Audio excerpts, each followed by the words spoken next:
Okay, a little while ago, a YouTuber who calls himself Bazfis, that's his channel name, he did a video reply to Abba and Preach, and that was on the topic of MRAs and feminists.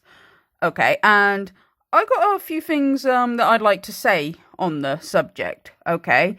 So, this is what Bazfis had to say. A lot of feminist thought has morphed, evolved, changed. The way its presentation, better to say, ironically enough, is now more, which is actually pretty interesting, it's now more interwoven in the belief systems and something more directly focused on. Like in the early days, back about like 10 years ago, 2014, 2016, you would have bedroom feminists, a lot of people on Tumblr. You had, was it Just Ask Jezebel or something like that?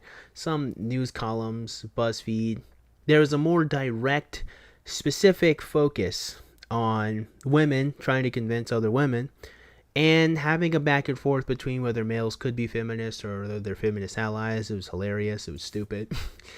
But there's a more, you would say, direct conversation on feminism. But now, most people who are on the internet and they do lots of video essays are feminists, but they don't feel the need to even explain or defend the concept anymore.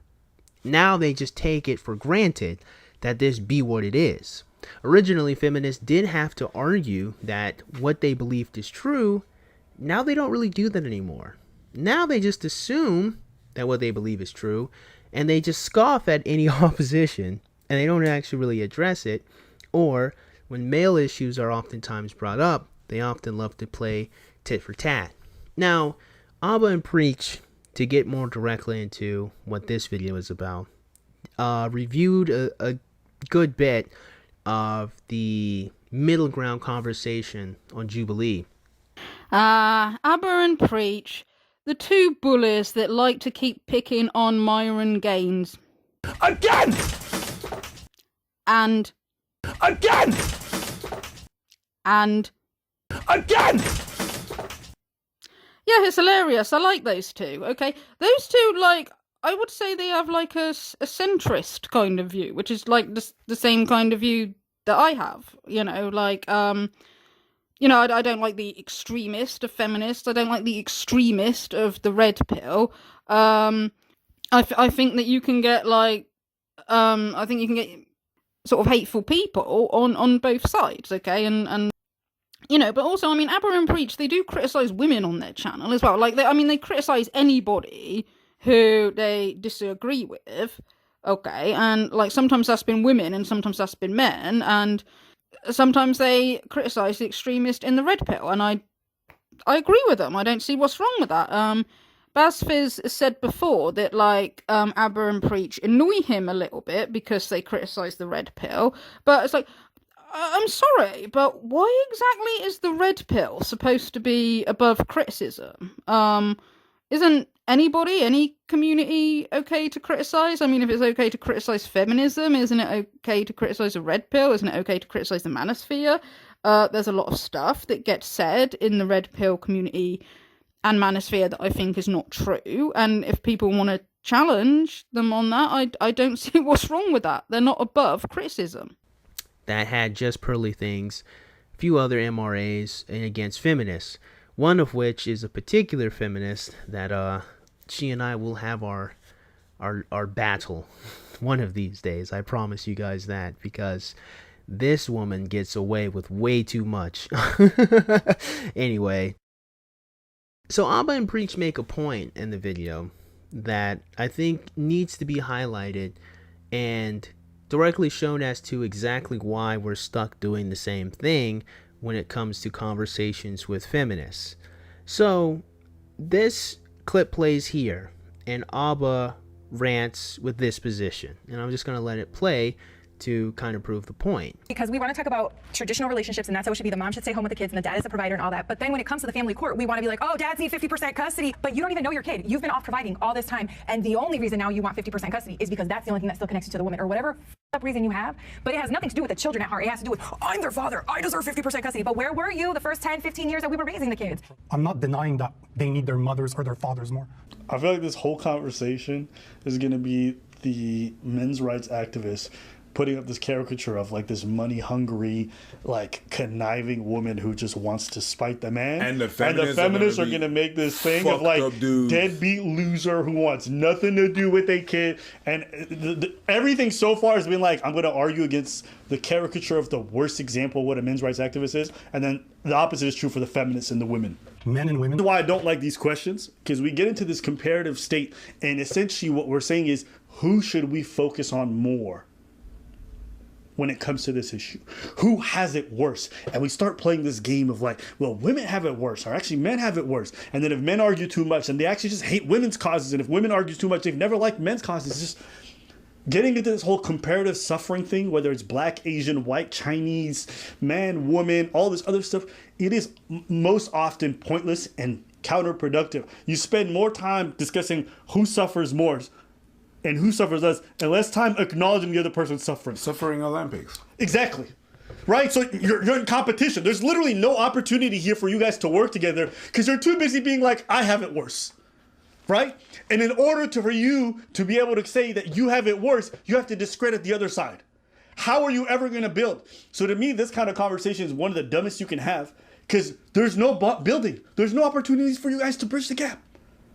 A better question would have been like, what are some ways that men suffer that you can acknowledge? What are some ways, and then asking the men's rights activists, what are some ways women suffer that you're ready to acknowledge? Find where the points of commonality are, instead of asking you, why are you having it worse than this group? To me, it just seems like a stupid way to have this conversation. But Now, at first, I felt that it was incumbent to respond to it, to explain that. But I really don't need to. I don't need to explain why it's goofy to pretend that men's rights and feminists are just in oppression Olympics, because it's not really fair or accurate to the position of the men's rights activists, who oftentimes have to spend a lot of time not only just defending their public image and cleaning that up to make it seem like they're not crazy misogynistic people, but also have to work double time to prove the things that they say are true. Okay. Well, one of the issues that I've always had with, like, MRAs, some MRAs, and some people in the manosphere, is they'll say this. They'll say, like, all they do is stick up for men. All they do is try to draw attention to men's issues and men's struggles, and they get called misogynists because of that, okay? Now, while it is true that there are some people who will just call somebody a misogynist for sticking up for men, okay? There are some people that won't listen or won't consider their arguments or their point of view and will just outright call them a misogynist, or any criticism against women, any woman, they'll call a misogynist. There are people like that, yes. But there is also times when some of these guys can be outright misogynists, but then play the victim and accuse people of attacking them for just defending men. Okay, now I remember a video that Paul Elam put up on YouTube. This was years ago, okay? This was like when I first, well, not long had come across the manosphere, okay? So I doubt this video's up anymore. But Paul Elam had put up a video, and it was celebrating the fact that a man who, he had been convicted of raping a teenage girl, raping her repeatedly over a few years. He'd been found guilty, right? But he had been spared prison because some, like, kind of special needs or some or mental health issue or something wrong with him. I can't remember what now. So he'd been spared prison, and Paul Elam had put up a video celebrating this, and he was saying, oh yeah, we don't normally see the justice system work out for men, but, you know, we do this time. And he was, like, really celebrating it. And it was kind of obvious that he'd put that video up just to wind feminists up, okay? Like, he even said that in the comments section. It was like, oh yeah, this is going to get the feminists really angry. Because he used to do that, and maybe he still does. I don't know. I don't really look at his stuff anymore. Well, not very often. He used to do stuff or say stuff deliberately to wind up feminists, okay?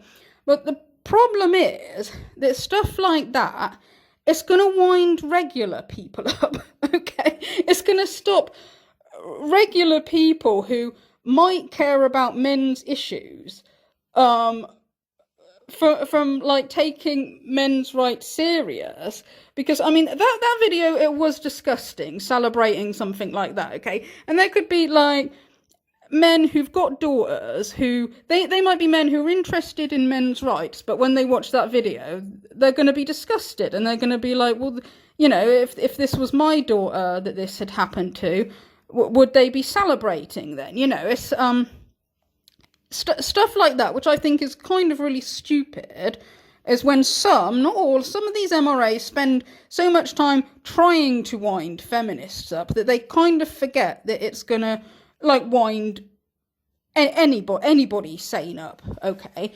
And, like, a lot of the stuff, it is kind of a hatred of women, okay? Like, I watched some of, like, his interview with Pearl, and, you know, and he's sort of going on about, like, he's saying, like, the average emotional intelligence of most women is, like, 14 years old, and it's like, well, where's your evidence for that? That's just, like, a hatred of women. You look at the population of women out there, average emotional intelligence is about 14 years old, no matter how old they are in real life.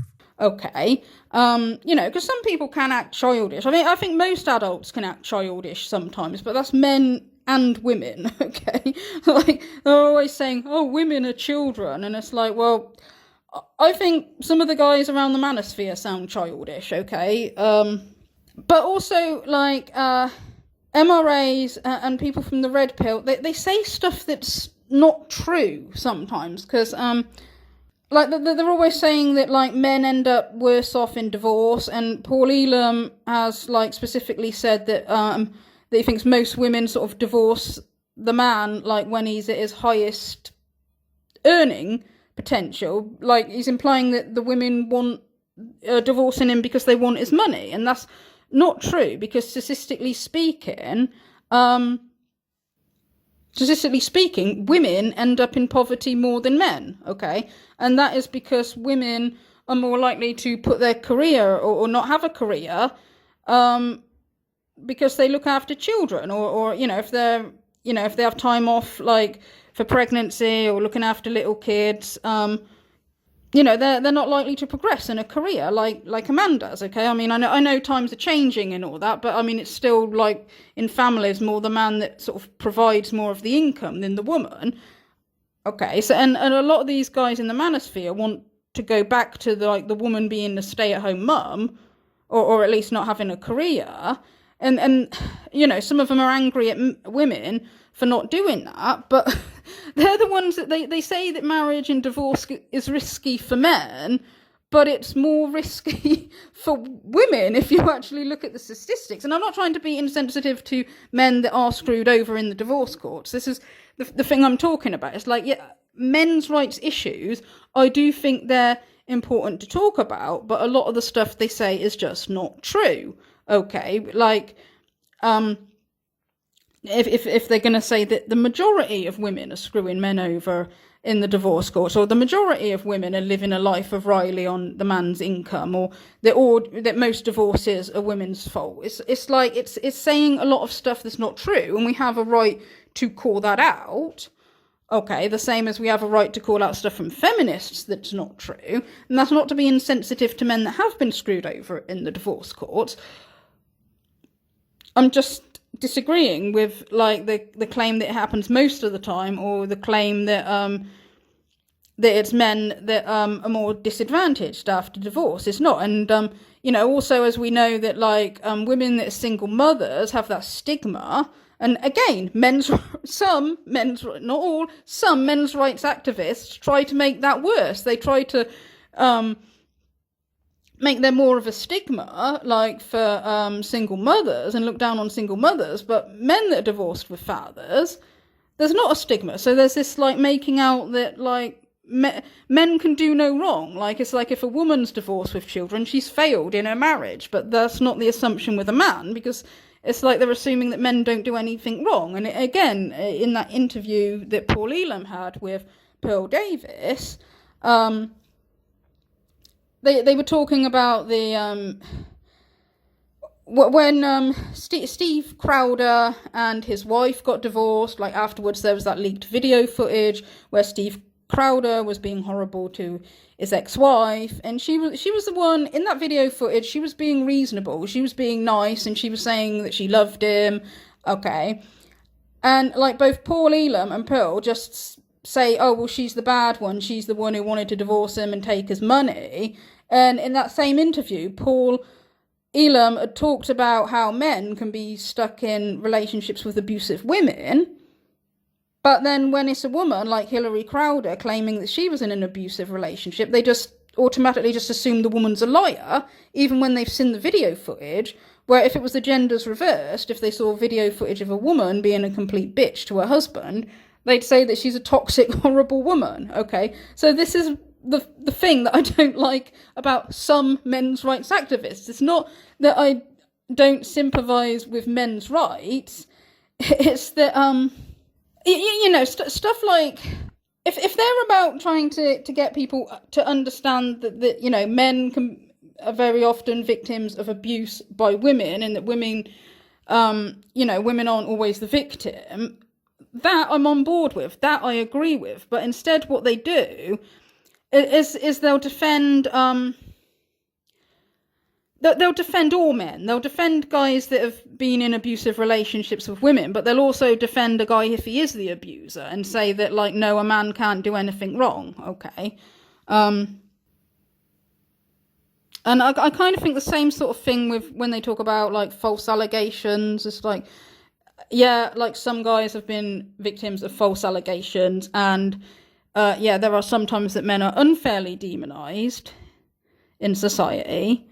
Okay, but if a guy actually has done something wrong, then he is accountable. But what some MRAs and some people in the manosphere and Red Pill do is they work to try to blame it on the woman and victim blame, as if it's meant to make it sound like the guy isn't so bad. And this is the kind of issues in it with MRAs, is that some, not all, but some of them are very misogynistic. And if you say that, they'll just say, oh, well, you know, we can't stand up for men without people accusing us of being misogynist. And it's like, well, yeah, some people will just call you a misogynist for sticking up for men, but then some people will also call you a misogynist because you can be a misogynist sometimes, okay? I kind of thought the same with the MGTOW movement, the men going their own way movement as well. Like, I don't look at that anymore, but I kind of thought there probably would have been lots of guys who were quite happy living the single life, happy being bachelors, like don't ever want to get married or have a serious relationship, who might think like, oh yeah, you know, this MGTOW, this men going their own way, this looks like quite a cool thing, I'll have a look at this. But when they look at it and they see all it is video after video after video after video trashing women and nothing to do with like living life for their self or empowerment to men or anything like that, some of them they're going to turn away and say like they don't want anything to do with it, okay? Like a fair few of them might be like, well, no, actually I love my mum, I love my sister, my nan, they're good people. You know, what came from MGTOW is actually pure hate speech, okay?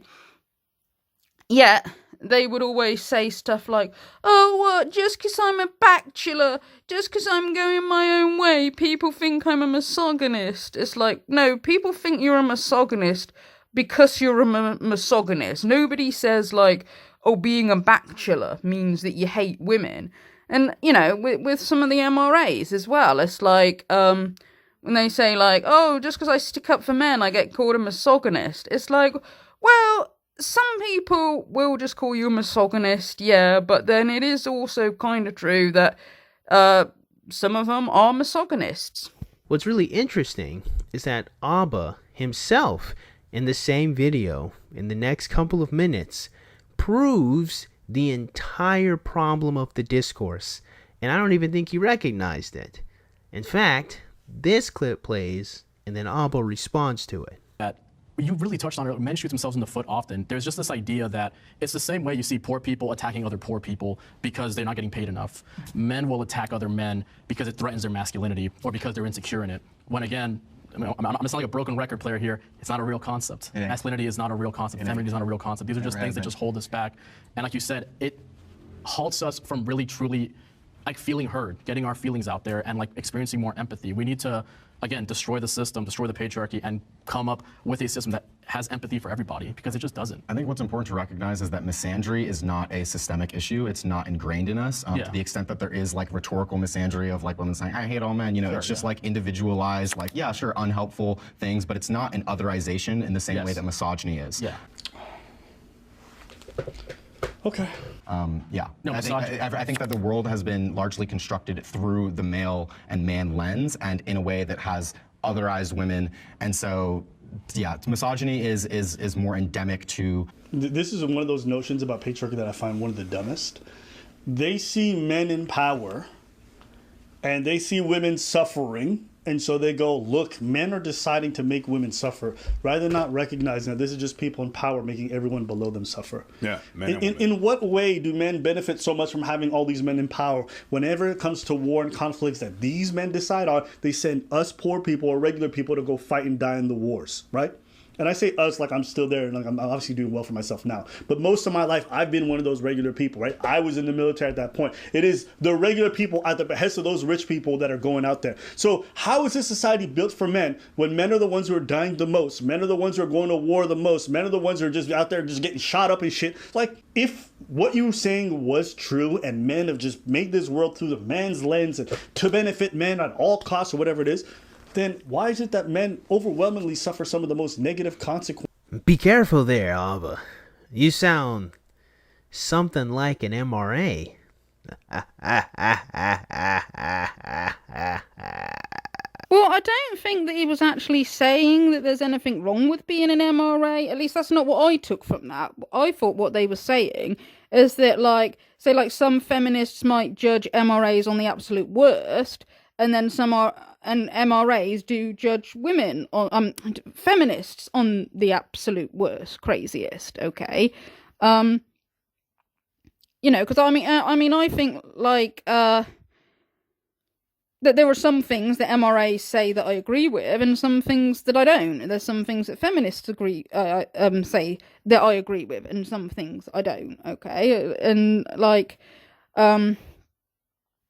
you know, when it comes to men's rights, I find that you can agree with a lot of men's rights issues, agree with a lot of men's rights talking points, and the kind of struggles they talk about that men face, but if you sort of don't agree, like, with, like, the woman bashing, then you get accused of, like, not supporting men's rights. Like, if you don't like the manosphere, don't like the red pill community, like I've been called misandric before, and I think, like, how is it misandric? Like, the videos I make, it's like normally disagreeing with stuff, like normally like stuff like that Myron Gaines will say, like saying that they don't want promiscuous women, but then at the same time saying women should sleep with men straight away, or saying women should put up with, like, being cheated on. Or what's largely put me off of the red pill, well, what's been like the last straw of me, like, ever, like even trying to sympathise with red pill, manosphere, a lot of the Christian conservatives in the manosphere. The last straw is like how they worship Andrew Tate, and how they can listen to him brag about abusing women, listen to tape recordings taken of him abusing women, and still praise that guy up as an alpha male. Or the fact that, like, on Fresh and Fit they had Charleston White bragging about being a gang rapist, and they had him back again since then. Okay, and Myron Gaines, who Baz Fizz has said that he respects Myron, although he doesn't agree with what he says. Well, I'll just point out that Myron has got absolutely no problem with abuse against women. Like I said, he supports Charleston White. He defended Charleston White when he was bragging about raping women. He's friends with Andrew Tate, and he knows that he's guilty of the stuff that he's done. He'll say that he's innocent, but no, he knows that he's guilty. He is an ex-federal agent, for goodness sake. And he, plays stupid and pretends to not know the law. When Myron Gaines wrote his book, Women Deserve Less, he copied the first chapter. He copied it from Rush Fee's book, and Rush Fee, who is an ex-pickup artist, has wrote in his book, when he writes in his book about, the sexual conquests that he's had with women, some of it is abusive, some of it is arguably rape. He's talked about having sex with a woman who'd taken some kind of substance and didn't know what was going on. That's arguably rape. Okay. Andrew Tate, Justin Waller have all sat there talking about sexually abusing women. They've sat there on Fresh and Fit before, and I've showed that in previous videos. Myron Gaines has been accused of sexually assaulting women himself, okay, and he's told women on his show that, if they're raped, that it's their fault, okay? I think that he is absolute scum, okay?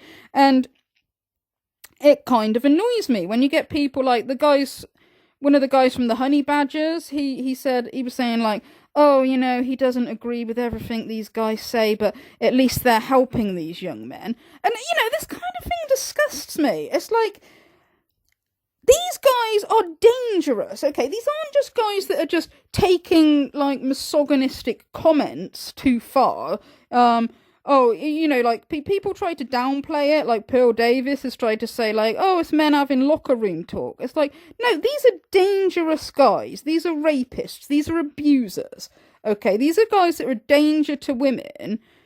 But, that's okay, because they're giving advice to young men. And if we don't like them, if we speak out against them, we'll just be told that we're horrible, we're misandric, we don't have sympathy for men's issues, when the majority of the manosphere doesn't have sympathy for women, not even blimmin' teenage girls that are groomed by a sex trafficker, okay? So that is why the red pill community is not, that's why the red pill community is not, that's why it's okay to criticise the red pill community. These women that Baz Fizz calls out on his channel, he calls out, women that annoy him and feminists that annoy him. He makes videos and calls them out. But the worst these women do is they say things that annoy you, or say things that you think aren't true or immoral. The worst the extremists in the red pill community are doing is abusing women, okay? He's the guy who said that sex is when you have a woman at her most vulnerable, so that's when you should program her. I've played that clip before on my channel, but shall we remind ourselves? This is during a conversation with his good buddy and self-proclaimed pimp, Andrew Tate. So what will happen if I put a girl in those kind of scenarios and she doesn't act right or doesn't make the right choice? I'll keep fucking her, but I'll fuck her different. You understand? You understand? He's not doing that thing anymore. She's gonna feel it different. Yeah. And afterwards she's gonna be like, you don't love me anymore, do you? Where's this going? You've threatened intimacy. Yeah. You've threatened intimacy. And it hurt her bad. And she got her ass in line fast. You go from all that nice shit to just fucking her like she's, but not in a good way like she's nothing. In a bad way like she's nothing. The real G's know what I'm saying here. There's a difference. Yeah. There's a difference. And you'll speak to this about, it's because in that moment you have her in her most vulnerable place. That's right. That's right. That's women, especially during sex. That's when women are most programmable because they're most vulnerable. Like if you get a bitch and she's just about to come and you start saying in her face, "I'm gonna cheat on you, you fucking slut," and she comes while you say you're gonna cheat, she's gonna end up getting horny next time you cheat. I know it sounds crazy. There's ways you can fuck her like she doesn't mean anything in a way that she enjoys, and ways you can fuck her like she doesn't mean anything in a way she doesn't enjoy. The G's of the game know exactly what I'm talking about. Dick, bro. And you can do that gradually over time. If she ain't acting right, you can change the way you fuck a bitch to make her start to get insecure about he doesn't actually care, he doesn't actually like me. And that will shock them. Charming, I know. It's because in that moment, you have her in her most vulnerable place. Yeah, my friends, that is the entire problem with feminism. The entire problem of any feminist discourse comes down to, this is hilariously simple. It almost feels kind of stupid to make a whole video about it. It comes down to the fact that it's not true. And they have gotten really far with a lot of belief structures and things they say that just aren't true. I could argue the same with the red pill community and a lot of the manosphere, the 80-20 rule, the fact that the claim that women only date the top 20% of men. I don't think that's true. You'd only need to go outside and have a look and see which kind of men have got wives and girlfriends to see that that's not true. The claim that majority of divorces are all women's fault. It's not true. The claim that most of the time women end up better off on a man's money. It's not true. Okay, there's a lot of stuff that red pill community says that is not true. To what I want. Yeah, I want younger women. I'm 33 years old. I'll be damned if I get 33-year-old woman. On the Fresh and Fit podcast, a former lawyer who's now an OF influencer schooled Walter and Myron on divorce statistics. She talked about how women are starting to become more educated than men, which is true, and you would think is a good thing, but Fresh and Fit insinuated that because women are becoming more and more educated, it's leading to more breakups, more divorce. Which, if that was true, could we think about that? Can we think about why that would be? Maybe. Women who are able to provide for themselves are less likely to stick it out in a relationship with someone who's treating them poorly. And in fact, a lot of women now are dating men that are less educated than them. And how does that go?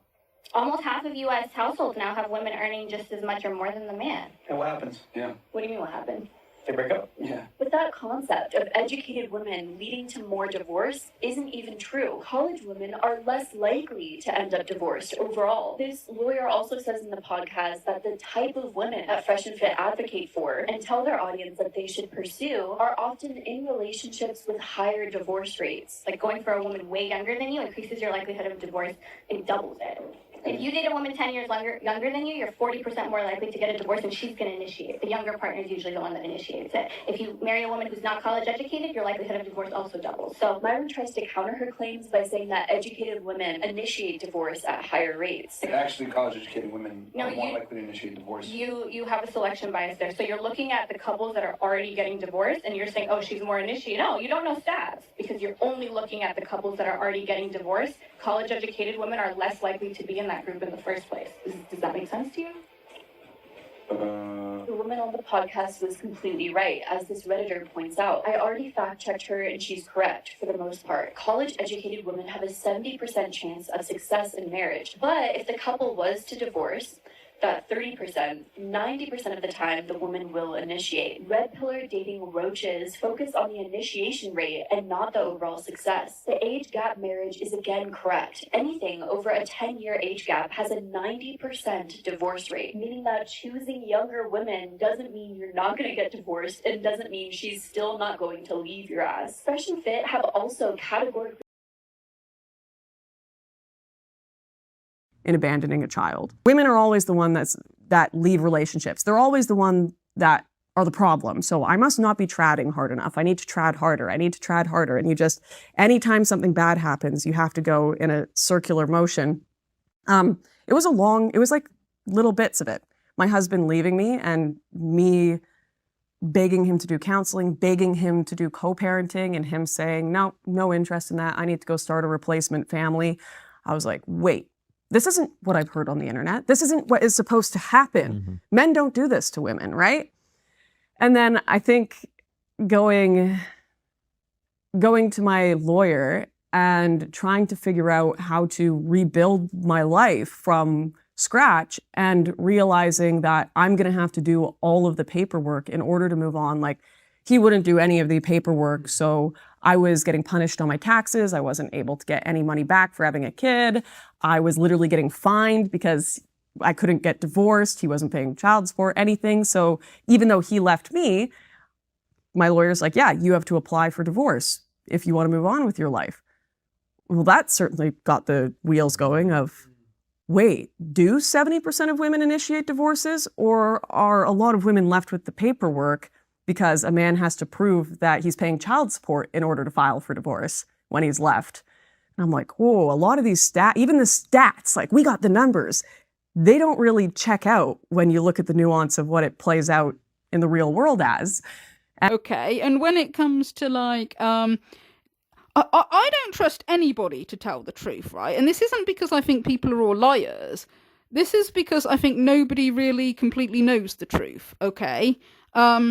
Everybody has their biases, even if they're not always aware of them, but also everybody changes their opinion, so they change their opinion of what they think is true in the first place, okay? Now, when it comes to, like, when the Red Pillars talk about evolutionary biology and female nature and all this kind of stuff, it's like, if I wanted an education and in that kind of stuff, okay, I would want this education to come from somebody who is qualified, who is educated in that field, and also somebody who does not have a massive chip on their shoulder against women, okay? I would want it to come from somebody who is not going to be so biased, okay? And, you know, I'm sorry if this sounds a bit harsh, but guys with mummy issues who have a hatred of women are not the best people to claim to understand women, okay? And I'm not trying to shame people, like, if they've had a bad childhood. That's not their fault, okay? But, you know, the other way round, they say this about feminists all the time. They say, oh, they've got daddy issues, don't date women with daddy issues. It's like, okay, well, you wouldn't say a woman with daddy issues who hates men is the best person to educate people on the nature of men, would you? The worst part about feminism, beyond the fact that a lot of the conclusions and belief structures come from things that just aren't true, is not only the fact that it's convinced a lot of people to just kind of believe it wholesale and then come to radically strange conclusions and positions and belief structures beyond what was originally just not true. One of the bigger problems is the fact that they oftentimes, in principle, set themselves up in opposition to males. For example, let's talk about man-repellent clothing. I'm going to revisit this one in the near future, but I'm going to use it just as a point, as a quick, shallow point, to show that there are some ladies that will go out of their way to dress in a manner, from their position, as a way to cast off male attention because they don't like the so-called male gaze.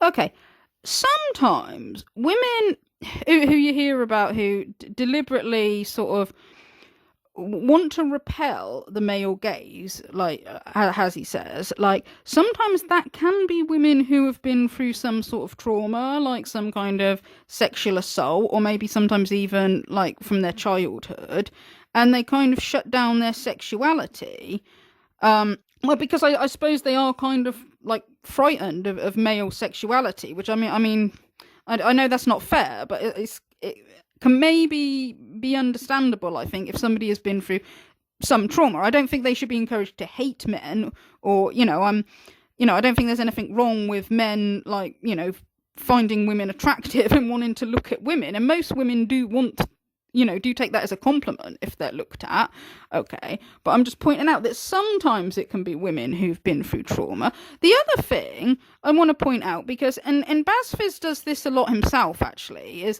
that if a woman gets lots of views or lots of subscribers on YouTube, he very often says it's because they're a woman, because they're attractive, and that, like, if a woman's attractive, she doesn't have to, like, have much intelligent to say because she gets by on her looks. And that it might be true sometimes that does enhance, that somebody is more likely to do well if they look good. I'm sure that does happen sometimes. But then it's also true that it's particularly with the manosphere that sometimes women get more abuse because they're women, and they get constantly told that, oh, the only reason why you get viewers is because you're a woman.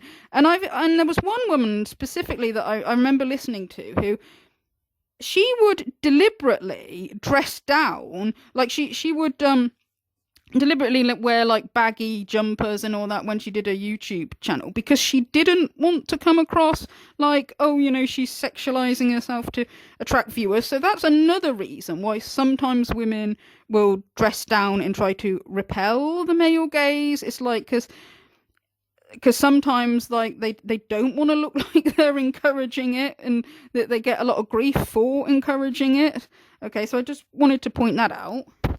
And the male gaze is an interesting position, or an interesting thought that was originally a form of film critique, but somehow has become like an actual belief that like male desirability of women is like a force in the world that ladies have to deal with, so much so that it even colors the way they perceive themselves. It's a lot of like overthinking to just the concept of being beautiful or sexually attractive, but I digress. The point is that the female gaze is set up in opposition to the male gaze as an oppressive force. The nature of feminism in and of itself is taking the concept of Marxism and breaking it down into two sides that just doesn't functionally make sense. You know, the problem of Marxism is that Marx denoted that there was a problem, or there's a clash between the people in positions of power and all of the workers underneath them. There are differences in classes. And the thing is, the breakdown of classes isn't really even as binary as just lots of people with money, but there's also people with no money in between the people that have a good amount of money that are financially stable. It's kind of complex. It's really not even as simple as even Marx put it. But the issue is when you take the class struggle and you apply it to males and females, it really gets bent out of shape. And you get to the problem that, again, feminism isn't true in principle. The patriarchy isn't true. Okay, well, I have a question then. If the patriarchy is not real, then how come so many guys in the manosphere and red pill community say, bring back the patriarchy, if it's not real? Okay? JJ mad, LOL, Brian is saved, bring back the patriarchy. All right, thank you, JJ, appreciate it, man. Aren't there a lot of guys in the red pill manosphere, even conservatives, who believe that women should lose the right to vote? Well, the patriarchy, it's meant to mean like a society where like the man is the head of the house, or the eldest male, so like the man and then like the son. And if there's no such thing as the patriarchy, then why is it that when people get married, the father gives the bride away? Okay, and why does he like never give the groom away? Like, why does he never give his son away? Why is it only his daughter that he's giving away? Or why does a woman take their husband's last name? Like, why doesn't the man ever take the woman's last name? Like, what I'm saying is these kind of traditions do come from like a patriarchal sort of society of like that the men sort of being the leaders, the men being in charge, and obviously like the father's giving his daughter away, like because the girl was like seen as property of the father, and then she's property of the husband when, you know, she gets married. Okay, I do think that society definitely existed. People called it a man's world. Like, and if you're reading a book about like anything, when they talk about humans, like what humans, something that a human's doing, they always say he. They'll say, well, he will do this or he will do that. Is it when women are 50% of the population, but people talk almost as if like the normal way to be a human is to be a man. Okay, well, the woman, it's almost like she's something else. It's almost like she's a minority class, when actually, like, there's actually as many women as there is men. Okay, there's that. But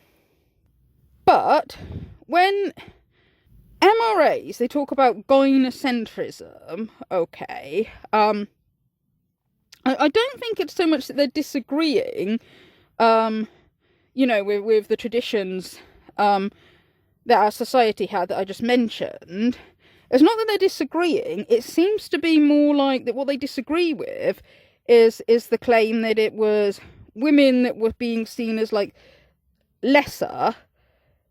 They seem to think that actually women have always been seen as more important than men, and that the society is built to sort of pander to women more than men. That seems to be what they're saying. And so feminism always sort of, you know, they sort of blame any sort of any stereotypes that are unfair on women, they blame on patriarchy. Well, the MRAs, like anything that they think is unfair on men, they blame on gynocentrism.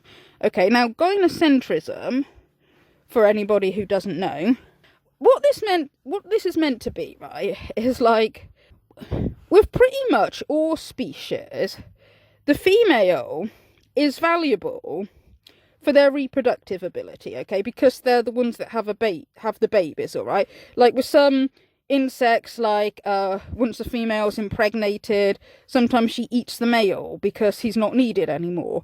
Or you know, or obviously, like if you attack a bee's nest or a wasp's nest or an ant's nest, they fight back, not to protect themselves but to protect the queen, okay, because she's valuable, because she has the babies.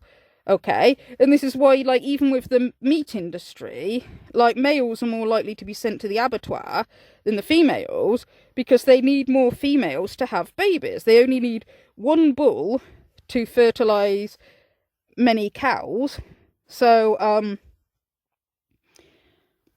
so female life is kind of preserved, okay? Like, if a species is on the brink of extinction, it would be in their best interest to save as many females as possible, okay? And a lot of the MRAs and red pillars, they believe that this gynocentrism is sort of ingrained in all of us, okay?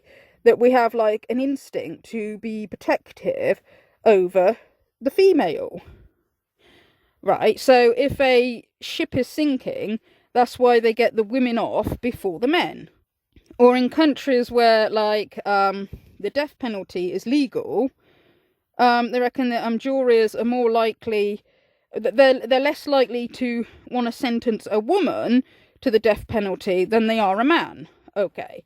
And they believe it's because we've got this, like, instinct to protect women and value female life over male life. Okay. And they believe that people sympathise with women that are in pain or upset that women go through more than what men do, okay? Like, they used to complain quite a bit at one time in the manosphere that they believe that, statistically speaking, women get lighter prison sentences than what men do for, like, the same crime, okay? Although I would add that is normally when it's a male judge, okay? So for people that complain about, oh no, we're getting more female judges, as I will just point out, it is more likely to be male judges that let women off more lightly. But anyway, they believe that, yeah, so this is why MRAs seem to get annoyed at feminists, right? Because they think that, like, feminists are convincing everybody that women have it tougher, that women are seen as, like, the inferior gender, and that women have been described as, like, the forgotten gender at times, and they're saying that no, they actually think women are pandered to more, and it's actually men that people care about less, okay? Now, I kind of think, my opinion, and to be honest, to be absolutely honest, this whole thing, like, kind of gives me a headache, okay? It really does, okay? Because one, I think I don't totally know what the truth is, and I don't think anybody does. I think people have different ways of looking at stuff, and I also think that people can get paranoid on both sides. But I also think that both sides kind of have a point, okay? Like, I do think that, like, there has been a patriarchal system, okay? I think it's ridiculous to say that women in the West are oppressed now. I do think that would be ridiculous. I mean, I'm not saying we don't have issues. We're always going to have, women are going to have some issues and men are going to have some issues. But I think to say that we're oppressed in the West now would be pretty ridiculous. Okay, but I do think that certain things like, women not having the right to vote, women didn't have the right at one time to own property, and the society was set up so that women were forced to depend on men. Okay, so women were kind of not being given a chance to sort of like prove themselves or find out what they can do, or they were sort of pushed into this sort of role whether they liked it or not. Although MRAs will kind of argue the point that, like, yeah, but men wanted to look after women, men wanted to care for women. Okay, so again, it's the two different ways of looking at it, right? I do also think that it is probably true that, like, people are more likely to I think it is probably true that there is this instinct to be more protective over women than men. I do think, though, that is also partly because men are physically stronger. Okay, I do think that part of the reason as well why people, put men sort of think that men are more likely, better to be the protectors and do more of the dangerous stuff is because they think physically men are more capable. Okay, which I do think partly true, like, depending on what situation we're talking about, when it comes to physical strength, okay, like, I mean, men clearly are physically stronger than women, okay, so I think that, that's part of the reason as well why, like, if a ship's sinking, they get the women off first, is because they think men are more capable of handling stuff as well.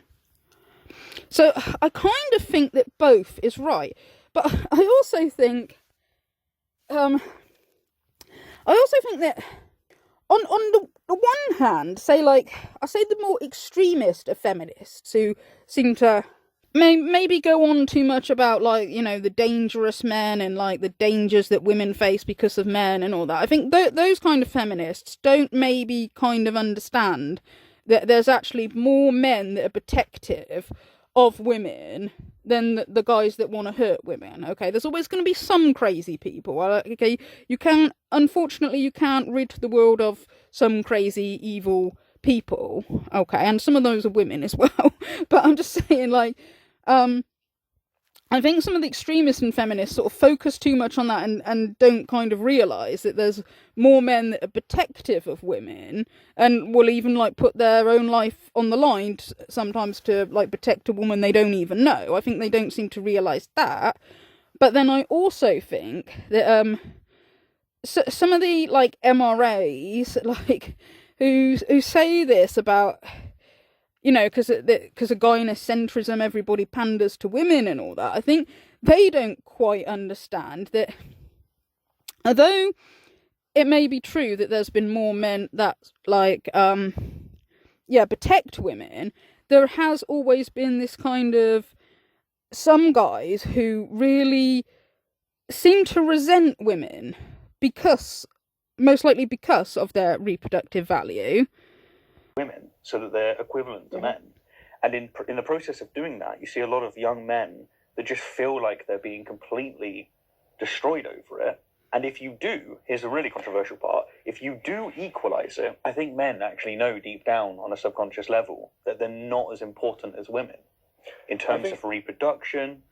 And just to, like, nail that out, because I feel like it's a controversial statement, what I mean by that is that Titanic goes down, the reason why it saved the women and children and not the men is because there's this evolutionary operative element in our minds where if you have 100 men left and one woman, you are screwed. Whereas if you have 100 women and one man left, you're not. And I think that evolution's imbued this in us, and actually what's going on in the minds of a lot of men, and this is why a lot of men in religion in particular have been controlling and hateful towards women, is because they know that we're not as important. Possibly. I think you got elements of that. Okay, now I don't think one gender is actually, like, better than the other or anything like that. I don't think women are better than men. We all have, we're both important. But I do think that because nature kind of dictates that the females have this, like, reproductive value, I do think that some guys are kind of threatened, or some guys, they only want women to be mothers, and they don't want women to progress sort of in society in anything else. And I do think that this is because, like, women succeeding in other fields is like a bit of a threat, right? And you do get this in the red pill community. Some of them, like, and the manosphere, some of them seem terrified of women succeeding, okay? And, like, you know, I say this about, you know, how, you know, I don't think that, you know, one gender's better than the other. I don't think women are better than men just because, you know, we have this reproductive value. I don't think that makes women better than men. I say this, right, and I kind of think, like, that the reason why I feel the urge to point this out is because I don't want to offend people. I don't want people, you know, to be, like, offended and think that I'm saying women are better than men. But then I think, well, the red pill community and some people in the manosphere, they go all out of their way to try to convince us women that they're better than us and that we're inferior and should have our rights taken away and stuff like that. And there's part of me that kind of thinks, like, yeah, should you even be considering, like, their feelings, you know? But anyway, I kind of think that one of the things that slightly annoys me with the, like, MRAs now is that they will, on the one hand, be going on about how, like, how sexist it is against men to say that men would ever want to oppress women. They, on the one hand, say that, but then, on the other hand, they want us women to support the red pill community, which is full of men that do want to oppress women and do want to take women's rights away. And that's one of the things that aggravates me, because I kind of think, like, do they not even see this? That's how the manosphere is, when they sit there and say, there's no such thing as men that want to take women's rights away. There's no such thing as men that would want to oppress women, when the whole community is full of it, you know, and they're telling women, oh, you know, if you don't support MGTOW, if you don't support the extremists in the red pill, you're being horrible to men. And it's like, well, it's guys like this who have the kind of attitude that started feminism in the first place. It's like, how do you really expect any of us to sit there and convince other women that it's a lie to say that men would want to oppress women, when the red pill community is full of men that do want to oppress women? Yeah, men have, like, been put in dangerous situations that women haven't. Men have been the ones expected to risk their life in war when women haven't. But both genders have been disposable, but in different ways. Like, women have been expected to risk their life for the survival of the human race, okay? And so many of the red pill community just say women, you know, they contribute nothing, men built and did everything, and, you know, and stuff like, oh, women would be extinct if they didn't give us sex, and, you know, stuff like that, just sort of sleazy crap, okay? When women have been disposable too, okay? It's not just men, okay? Now, when it comes to, like, when feminists talk about patriarchy and men's rights activists talk about gynocentrism, they seem to be talking about the same thing but looking at it from different angles, okay? Like, the feminists seem to believe that gender stereotypes sometimes they harm women and they call it the patriarchy.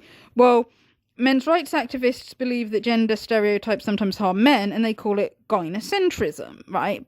And sometimes they're just arguing the same thing but looking at it from different angles. Like, say, for example, like, some women might say something like, they might say, women have it much harder than men because we're the ones that have the babies. Men can just, like, sleep with whoever they want and then go and not have the responsibility. Women are the ones that are stuck with a child.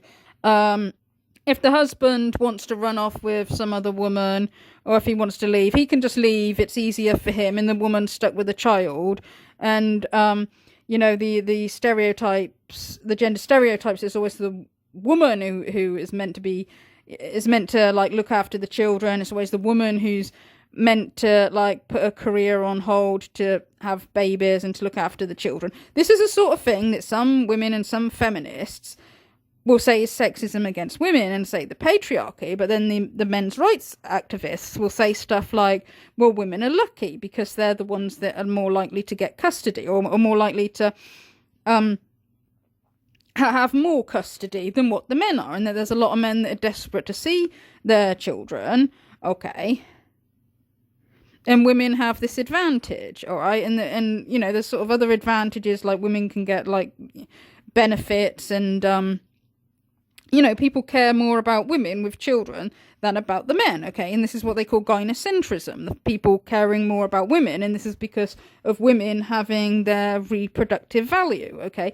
And I kind of think, well, I can listen to both of those arguments and I can kind of agree with both. I think they're both right, but they're just looking at it from different angles. It's like, yes, sometimes with gender stereotypes, sometimes women get the short end of the stick, and then sometimes men do, okay? Sometimes the gender stereotypes benefit women, and sometimes it disadvantages women. Sometimes it benefits men. Sometimes it disadvantages men. And there's lots of issues like that. There's lots of issues where and this is what I mean when it does seem like they are arguing over who has it harder than the other gender, right? And I kind of wish that, like, people would realise that men and women both have their struggles. It's just like separate struggles, and it doesn't have to be like a competition over who's more oppressed than who. That's what I kind of think. Like, I kind of think that women's rights activists and men's rights activists would always be needed and would always be a good thing. But what's a shame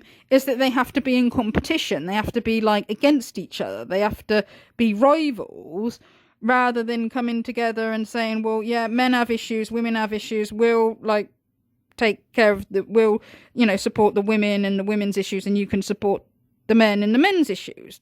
That's what I kind of wish would happen. Okay, so this is why, like, when they talk about patriarchy, they talk about gynocentrism. It's like, I think they're the same things. They're just looking at it from different angles. Most of the examples of sexism, the motivations that they project males to have isn't true. It's just not true. The issue when it comes to MRAs or any male having a problem or a grievance about the way that they're treated in society is that you have to come to bat against something that isn't correct and honestly doesn't even make sense. What was funny is Abba expresses in the clip here that he doesn't like the fact that MRAs have to battle against feminists to prove which side has it worse. And to a certain extent, I somewhat agree with him that trying to argue about which side has it worse is bad. The problem with that is that MRAs don't really need to do that. Most of the time, MRAs aren't doing that. What MRAs are typically doing is to say, males have these problems. And to be honest with you, MRAs don't even need to technically be in opposition to feminists. Feminists, on the other hand, who want to express the advocacy of female rights or women's rights, put themselves in opposition to not even, ironically, MRAs, but to the concept of males in general. The patriarchy itself does not extend to MRAs as an adversary. Feminism as a concept extends to males, the class, the being, the existence as the problem. Males are such a problem in existence for females that our sexual desire for them, which helped create them, by the way, is codified as the male gaze and is something that must be raged against. What Abba even sees in the video itself are more examples of sexism against men. Women project that again, feminists project that again, the sexual desires of males and our physical strength as males make us a danger to women unto ourselves. It's not MRAs that are a danger to women, it's males who are a danger unto women. And then when MRAs say, well, males are also a danger to other males, so it's probably a little more complex than that, as well as there are some females who are a danger to males. Not only do feminists scoff at the fact that a woman could be a danger to a male, as if weaponry has not existed since the dawn of humanity, more than that, they scoff at the idea that males being a problem to males is a problem that should be addressed. that self-defense isn't a responsibility of the human being that exists in the world, but that there's something fundamentally wrong with males, that even males are an issue against other males. And then they scoff at the fact that males have to fight other males, as if males didn't know since, once again, time in memoriam, that they have to fight each other. As if we don't have concepts of good and evil here and there and whatever. There's other videos I've made that cover these topics. The point that I'm making is that a lot of what feminism isn't true. And the opposition that MRAs or any male or MGTOW or whatever, anyone in the manosphere comes when discussing these problems, doesn't come because they want to say men have a worse time in society. They just want to say men have a bad time in society. Ironically enough... Well, actually, if you're going to bring up MGTOW, Red Pill, or extremist in the manosphere, yeah, they do constantly say that men have it a lot harder than women. Yes, they do constantly say stuff like women have life in easy mode. Okay, like both sides there kind of refuse to sort of empathize with the other side, but it's like men can never know what it's like to be a woman and women can never know what it's like to be a man. And both sides, yes, they do like to think that they have it a lot harder than the other side, and both sides say stuff that is not true. Like, it's one thing to talk about men having issues, but the Red Pill blames everything on women, and some of the guys have said, oh, it's not women that are oppressed, it's actually men that are oppressed. And I can remember when the MRAs did the Red Pill documentary, that there was a scene where Dean Esme, this was an MRA, somebody who used to be an MRA, I don't know what he's doing now, but he said the idea that men had ever oppressed women, he said, it's a lie, and it's a hurtful lie, and it's a hateful lie, okay? And he was almost crying, like, when he said this, like, you know, to really hit home the point, like, it's really hurtful to men to be told that that they would want to oppress women, right? So it's obviously to sort of get sympathy for men and to understand their point of view, right? And what it feels like for them to be told that they're oppressors, okay? But then in the next breath, or in the next scene, the MRAs are saying, well, actually, the feminists have got it the other way round. It's actually men that are like slaves to women. It's men that are here to serve women. They think that it's women serving men, but it's actually men here to serve women. They've got it the wrong way around. And I think, and this is the kind of thing that makes me lose respect for, like, the Red Pill community and the manosphere and all that. It's like, they go on about how it's so hurtful, it's such a hateful lie to say that men would want to oppress women, but they don't seem to think that us women will mind the other way round when they say it about us, okay? And we're referred to, as Basfiz knows, in the Red Pill community, we're referred to as parasites. We're told that we're useless if we didn't dispense sex. Well, people write stupid stuff like, oh, we'd hunt women like animals if they didn't give us sex, and stuff like that. And it's like, every single one of you came from a woman. Like I said, more women have died in childbirth than what men have in war. But because women are not taken seriously, okay, so this is the area, like, the women not being taken seriously, like, which feminists would say patriarchy, I suppose, is kind of true. And like feminists have sort of, some feminists have overreacted, and you get the radical, you get the hateful side of some feminists, but like some of it has an element of truth. But like with all things, they go too far, and that's the same with Red Pill. An element of what they say has an element of truth, but some of it goes too far, and some of this, like the female role being disregarded and like seen as, oh, it's a man's world, women don't really do anything important. That is like partly because women are not taken seriously. Okay. And like, obviously this made women angry, and therefore we have feminism and women fighting back. But of course then you always get with those that go too far and will say stuff like men are useless, and it's like a constant back and forth, like between men and women like that.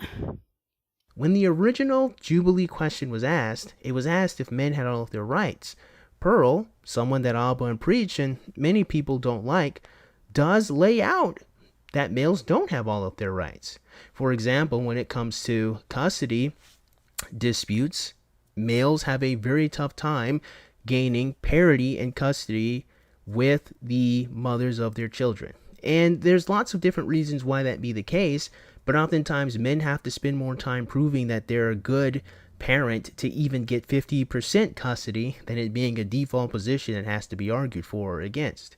Again, there's multiple complex reasons that go beyond simply being a male, but there are implications and problems with being a man that makes these custody battles problematic for men because of the different biases and because human beings are human beings who are interpreting the laws and applying the laws as judges, lawyers, and the opposing case, the mother of the children who probably has a chip on her shoulder because of the father of the kids or her ex-husband or whatever, it gets more complex than simply men have an issue. Yeah, some people, like, sadly, they do, if they're going through a really bad divorce where they hate each other, sometimes, and they have a chip on their shoulder, sometimes people will use children as a weapon or will, like, sometimes make it harder, like, for the other parent to see the children. I was under the impression that most of the time people got split custody of children, and you hear, and most of the time it's actually settled out of court, okay? Most divorces, they don't go to court. When they do go to court, you're always hearing from the manosphere that, like, it's all stacked against fathers. Now, like, I don't know, but I've, like, sort of recently heard, like, an opinion from somebody. I think he calls himself ex-Patriarchy, and he seems to think that that's not quite true. Now, Lauren has only a single source to dispute the Massachusetts gender bias study, which she presents as a paper written by Mark Rosenthal. Except that it's not a paper, it's an article that Rosenthal wrote on his own website. Rosenthal is also not a researcher, but a software engineer like myself. And he was a speaker at the International Conference on Men's Issues in 2019. And that conference is run by a Voice for Men, an anti-feminist group the Southern Poverty Law Center has declared a hate group, largely because they advocate for violence against women, and their founder, Paul Elam, has openly defended grape culture. So I think we need to be careful about how we represent this. It is not an independently peer-reviewed study or paper, but a blog article written by an MRA misogynist with ties to a hate group. Now, Rosenthal obtains the data that the Massachusetts study is based on, and it's important to point out here that that data set does not dispute anything that is in the Massachusetts study. When we look at fathers who ask for custody, they get sole or joint legal custody in 84% of cases. But Rosenthal is not happy with these numbers, so he fudges the math. He drops joint custody entirely from consideration and focuses only on sole custody, saying that when fathers seek custody, they get sole custody 45% of the time. But when mothers seek custody, they get sole custody 74% of the time. Which he then uses as the headline for his article, that mothers' requests for sole custody are granted 65% more than fathers' requests, or about 1 2/3. But as I've covered before, men self-report that their wives are 4 times more likely to be the primary caretaker of their children than they are. When we look at stay-at-home parents, again, mothers are 4 times more likely to be the stay-at-home primary caretaker of their children than fathers. And when we look at census data and custodial parents, again, mothers are 4 times more likely to be the custodial parent than fathers. But family courts are assigning sole custody to mothers, not at 4 times, but not even at twice the rate of fathers, shows an incredible bias towards fathers. To put this another way, men who contest custody are twice as likely to walk out of court being the primary caretaker than they were walking in, which then brings me to Lauren's next point. Where the study still definitively concludes that mothers get sole physical custody 65% more often than dads, only to cherry pick the facts so that only your narrative is supported, then push this as some irrefutable nationwide fact. Now, Lauren misspeaks here and means legal custody, not physical custody. But on her other point about cherry picking a single data source, ignoring all else just to reaffirm your own narrative, it's important to remember that Rosenthal's article here doesn't dispute any of the claims that Massachusetts study makes. Not only that, but it only deals with one study. The Massachusetts report actually cites 5 studies in order to make its case. A study of law professionals that show that fathers get sole or joint physical custody 94% of the time. The Middlesex study that Rosenthal uses that shows that men get some form of legal custody 84% of the time. A second study from Middlesex County that shows that men get some form of legal custody 79% of the time. A study from LA County in California that shows that men get sole custody 63% of the time, as well as a nationwide study that shows that men get some form of custody in 51% of cases. Now, Lauren also says that the reason why Massachusetts does show a bias towards fathers is because of unique laws that it has in setting up default temporary custody orders for joint custody, and that no other state has these laws, which is why this trend isn't replicated in other states. But that's not correct. The Massachusetts study itself points to data from California and nationwide, which also shows this trend. But Massachusetts was not the only state to conduct a gender bias study, like Florida, for example. And what they found was not only a disturbing trend of fathers to contest custody, not for custody of the kids, but in order to gain an advantageous property settlement, but that when men did contest for custody, they were largely successful. Next up, Maryland, where 85% of judges said that fathers get a fair and serious hearing, where they said that anti-father bias is more a reflection of social bias discouraging men from seeking custody than any evidence of a judicial bias, and that when men did overcome this and seek custody, they got a fair and serious hearing. Not only that, but courts were actively biased towards involved fathers and gave them greater deference. Meanwhile, mothers were unfairly punished if they wanted to work or if they had a new partner, and that all these factors gave men a greater advantage and bias in family custody cases. Now on to New York, which found the same biases as Maryland, where involved fathers were given greater deference, meanwhile mothers were punished for wanting to work or having new relationships. Which is why the Civic Research Institute, when they surveyed all of the literature on child custody, pointed out that overall, over 40 states and numerous district courts had commissioned studies into gender bias, and that these had found unanimously a pervasive bias against mothers. In fact, so pervasive was this bias that when Florida's task force was commissioned to start their study, they skipped the question of if gender bias exists, saying that this has already been well established. And when taken overall, these studies show that gender bias does sometimes affect men, but it is overwhelmingly and disproportionately disadvantaging women. And we can see this lack of bias against men in more recent studies, such as this 2007 study into the 21st District Court in South Carolina. And what they found was that fathers who contested for custody got either sole or joint physical custody almost 60% of the time. Across total cases, that was 31% for fathers, so it almost doubled. But even that 31% is in line with the data from other studies, such as this custody exchange survey of hundreds of law professionals across every state in the country, which showed that on average, fathers get about 35% of custody time. Now, why is that 35% and not 50? Well, I covered that extensively in that video, but in summary, it's because men don't do 50% of the childcare before the custody hearing. And all of this is before we even talk about the numerous studies that show an even greater bias towards fathers when they are accused of violence or when they accuse the mothers of alienation, and there are scores of those studies. Now, Lauren's absolutely correct when she implies that using a single data point from a single study to form a narrative would be reckless. But the reason why we say that the fathers who actively seek custody are often likely to get it is because there are multiple studies from multiple states across multiple decades that show this to be true. And yet here you are, Lauren, admitting that you are struggling to find any studies that show a pervasive bias against fathers and towards mothers. So it might be a case that women get spend more, when a couple split up or get divorced, that the woman has more custody of the children, but the woman normally spends more time, has spent more time caring for the children than the father. Okay, now I do understand that obviously, because that is normally because the man is the provider. Okay, and it's not like he's out having fun and leaving it all to her. He's going out doing his work as well. But I do want to kind of point out that there are some people in the manosphere, not everybody, but some of them, that kind of advocate for a society that kind of doesn't help their cause. Because there's so many people in the manosphere and red pill community who seem to think that the woman's place is in the home, okay, that they want to go back to the traditional roles of the woman being the homemaker and the man being the provider. And there's nothing wrong with liking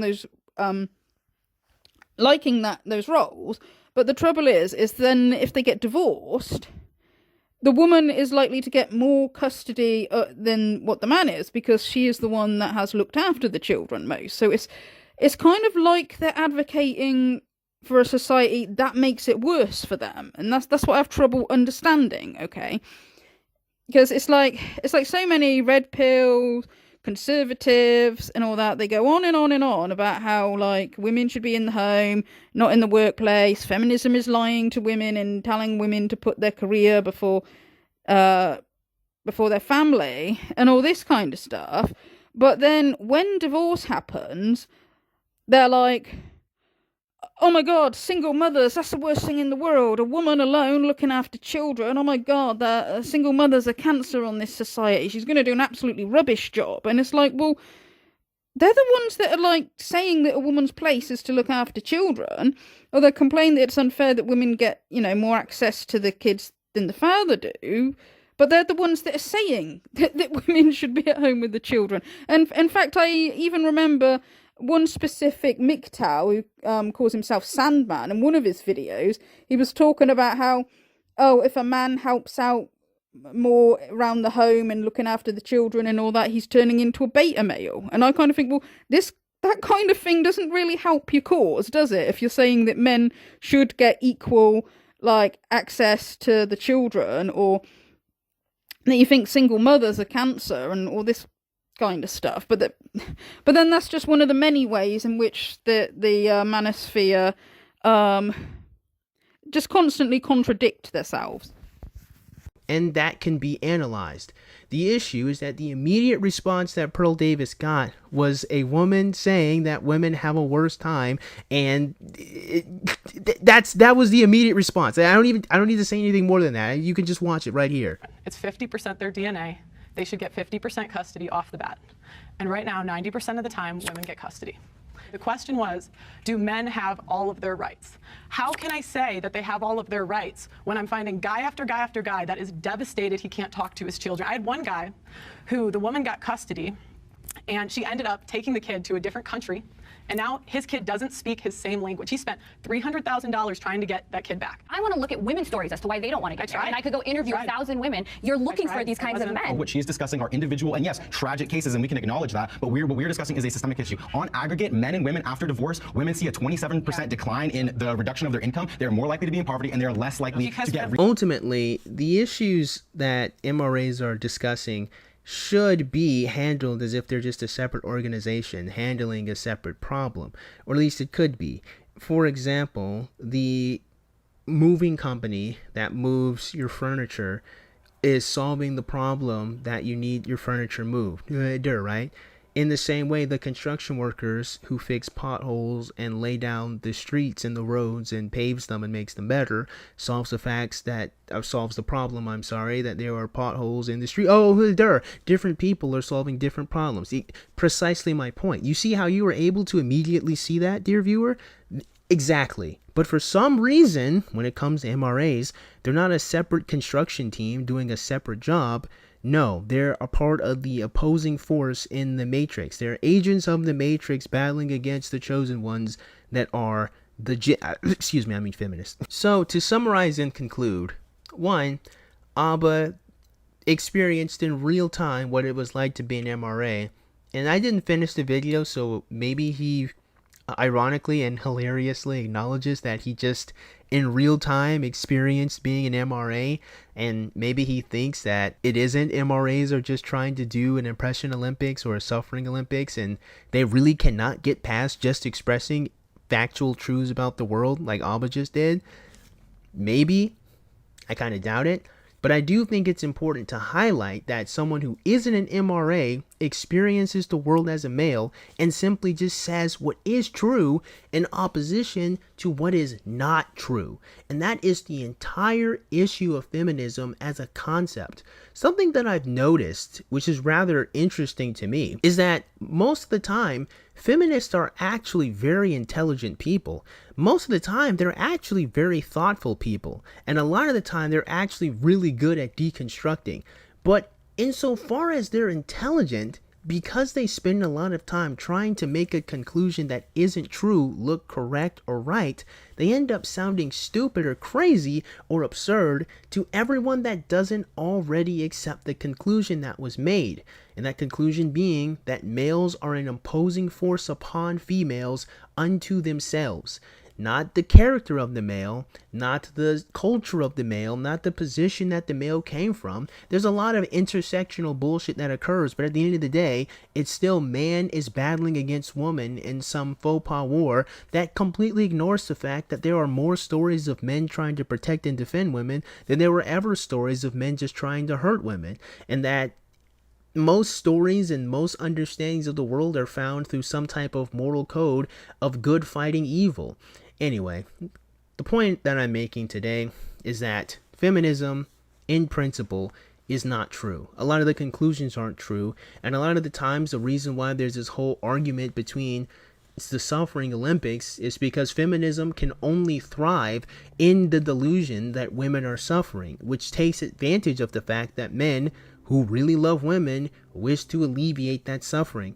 If it comes to the fact or comes to the point that the world acknowledges or realizes that women aren't suffering unto the fact that they're women, and maybe particular women in particular classes or circumstances are suffering, then the entire crux or thesis that makes feminism live dies. And feminists can't have that. They can't exist in a world where women don't have a worse time. Because if they did, then they would have to stop being a feminist wholesale and just solve their own actual problems as a human being in the world, not as a woman in opposition to males. Okay. Well, first of all, like, personally, I do agree that when women and feminists, some women and some feminists, start going on about how they think women have it harder than men, that does annoy me, just the same way as it does annoy me in the red pill when they say that, you know, that men have it harder than women, okay? Both sides kind of irritate me with that. I kind of think it depends on the person. You know, you don't know what somebody's been through. The thing about saying, like, you know, talking about, like, men's issues is a separate thing. Well, it's true, but first of all, like, I mean, but Bazfiz seems to be coming at this from the point of view that feminism isn't true, but what men's rights activists say is true. So, but I kind of disagree with that, okay, because I think both sides will say stuff that's not true sometimes, and as I've just said before, I kind of think on both sides there are certain things that they say that's not quite true, and there's certain things they say that are true, but both sides, both men's rights and feminism. Now, the thing about you know, saying that you can't talk about men's issues without, like, women sort of, like, being, oh, but women have it worse. What about the women? That kind of thing. I get what he's saying. Like, you should be able to talk about men's issues without it being, like, you know, without some feminists trying to make it competition, like, who has it worse. But also, though, there's times when but there's times when people will blame stuff on women that's like a societal problem. Like, say, for example, Pearl Davis is always going on about how modern Western women are low quality because they're overweight. Okay. She's sort of saying that they're not good enough for the men because they're overweight. And, like, people keep pointing out to her that obesity in the West affects both genders, okay? A lot of men are overweight too. And as soon as anybody says that, Pearl is like, why are you talking about the men? Why are you talking about the men? We were talking about the women. And I think, like, well, yeah, but in this circumstance, if you're going to blame women for an issue that affects both, of course people are going to point out that it affects men. Like, if she's going to say women are low quality because they're overweight, is she going to say men are low quality because they're overweight? I also think that Pearl Davis says what men want to hear rather than what's to their benefit. Okay, I don't think she cares about men, really. I do think she's a grifter and an attention seeker. Now, Bazfiz has tried to say before that he doesn't think she's a grifter because since her channel has been demonetized, you know, she still keeps carrying on. But she's still getting donations from her fans, and she has tried to get her channel monetized again. But also, I believe that Pearl is a major attention seeker, okay? I think she likes attention. I don't think she cares whether it's positive or negative. Well, she might like positive attention a lot, but I think that, like, if people don't like her and slag her off, I think she likes that as well. And she spends a lot of time saying stuff that I don't think that she really believes, and it's to try to wind up women, okay? I think she's a major woman hater. I think she hates her own gender. And this is something as well that I'm slightly curious about. And this is where, like, as well, I think that women like Pearl are a little bit silly for defending, like, the extremist in the red pill community. And I'll tell you why, right? They don't really care about her. No matter how much they might say, oh yeah, she's a good woman, oh, we really appreciate her, like, sticking up for us and all that. They don't really care about her. And I'll tell you why, right? Because if they did care about her, why do they not feel sorry for her having such a low opinion of her own gender, actually hating her own gender, so therefore hating herself?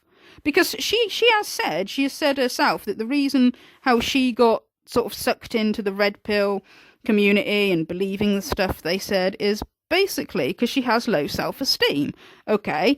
And, you know, the fact that she will, you know, she'll make video after video saying women are dumber than men and the jobs women do are useless and all that kind of stuff. And I think a lot of the time this is to wind up women. I also think she's sort of projecting how she feels about herself a little bit.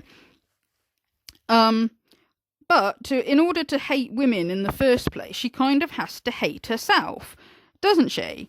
And, you know, when in relationships, when she says she'll tolerate cheating, or she thinks that women should, like, be submissive and do whatever they're told, which, if somebody was willing to put up with that, they hate their self, okay? And, like, people say this about male feminists. They say that, oh, male feminists are full of self-loathing. It's like, okay, well, why does Pearl's fans not feel sorry for her then? Like, why do you, if she's full of self-loathing? And this is why she's silly for sticking up for them, because they don't care about her, okay? If she says, oh, men are superior to women and they're better people and the jobs we do are useless and, oh, the man's the important one in the relationship, so we should just submit and shut up. If she says that, her fans love it because it's massaging their ego. If she says, oh, it's different if a man cheats on his wife because he's just getting off, they love it because she's taking accountability and agency off of the man and telling them what giant victims they are. Like, oh, if your wife leaves you because you cheated, she's the bad one. She doesn't understand men like Pearl does. You know, it massages their ego and it makes them feel good to be told they can do no wrong and they're so superior to women. But none of them actually care about the fact that she must hate herself to believe that in the first place. But like I said, I don't think that she does totally believe everything she says. And I think she's in a relationship now, and it'd be interesting to see whether she will be the weak, submissive doormat that she tells other women to be, because I doubt it somehow, okay? So I don't think she really does believe what she says, but I do think that I think she hates women because she's very jealous that other women sort of have attracted male attention easier, and she has kind of talked about that as well. But if her fans, like, think that she actually believes everything that she says, it's like, well, why don't you feel sorry for her then? She's clearly full of self-loathing. But anyway, I don't think she really cares about men. I think she says what they want to hear. Because back to the fat shaming thing again. You know, obesity. Well, it's dangerous in. I mean, it's not healthy in anybody. It's more dangerous for men because men are more prone to heart disease. Men are more prone to diabetes. The way men store fat is more dangerous because, as a generalization, women store more of their fat like on their hips and thighs, while men store more of their fat on their tummy, and storing fat on your tummy is more dangerous. So for Pearl to say, oh, it doesn't matter if men get overweight, it's only the women that should stay in shape to look pretty to the men, that's an example of how she's saying what these guys want to hear rather than saying what's in their best interest. Like, yeah, they like it when she tells them that they, they don't have any agency, that they don't... It's only women to blame for everything, but she's not saying what's in their best interest, okay? And it's like a few things when she said that she thinks divorce should be made illegal, and when she says that she thinks birth control should be banned. And even though, again, I don't believe that she actually seriously means that when she says it, but, if she did, it's like, well, that wouldn't benefit men. Men wouldn't want divorce to be made illegal. So then if they were in a relationship with, like, an abusive woman or a woman who's cheating on them and all that, or they've got to stay with her, well, men wouldn't want birth control to be made illegal. So they can't have sex unless, like, they specifically want to impregnate a woman. Okay, so she says a lot of stuff that's to wind women up, that's not to benefit men. I don't think she's genuine. I don't think she's a very nice person. Normally I would feel sorry for somebody who's very insecure, but when she has to try to tear down other women to make herself look good. But anyway, that's all I've got to say about that for now. Thank you for listening.